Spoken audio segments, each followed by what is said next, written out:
Well, remember, it was 2 weeks ago when the president pulled the plug on those threatened ICE raids where they were going to go after at least 2,000 migrants who had been ordered deported, completely litigated and adjudicated. And Nancy Pelosi said, Mr. President, don't do that.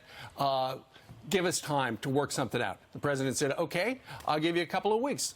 Do something about the asylum and do something about the loopholes. Well, 2 weeks later, and they did nothing about the loopholes or the asylum in Congress. And now Nancy Pelosi and others, rather than write legislation, are telling the people who might get a knock on the door over the weekend what to do if ICE shows up. Listen to this.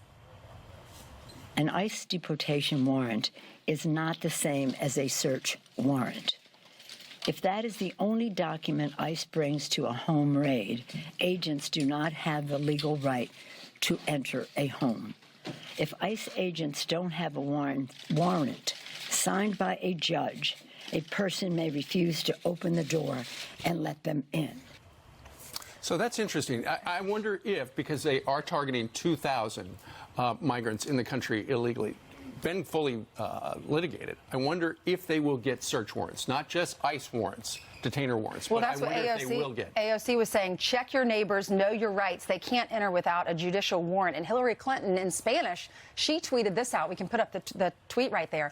It says basically, take photos. It says toma fotos y videos, and you're our Spanish speaker. Yeah. So if you look here, it says no abras la puerta, don't open the door. Guarda silencia, don't talk. No firmes, don't speak. Reporte y graba, report and record, as you were saying, and then have a plan and use it. What's fascinating is on the second one about remaining silent, it basically says that if they do come in and raid you and grab you, that you should specifically say these words: I use my Fifth Amendment right to remain silent. You know, ICE is not commenting, right?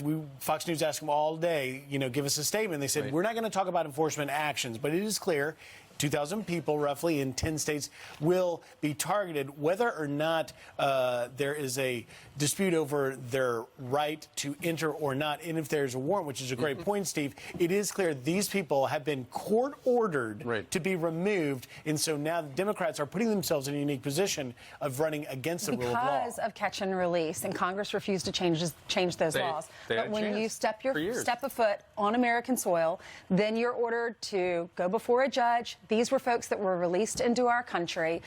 Months later, years later, whatever it may be, they're ordered to appear in front of a judge, and these folks did not do that. And that's why the president says they need to be deported. So Nancy Pelosi is telling people, don't open the door if they don't have a search warrant. In the meantime, she's also got some other problems.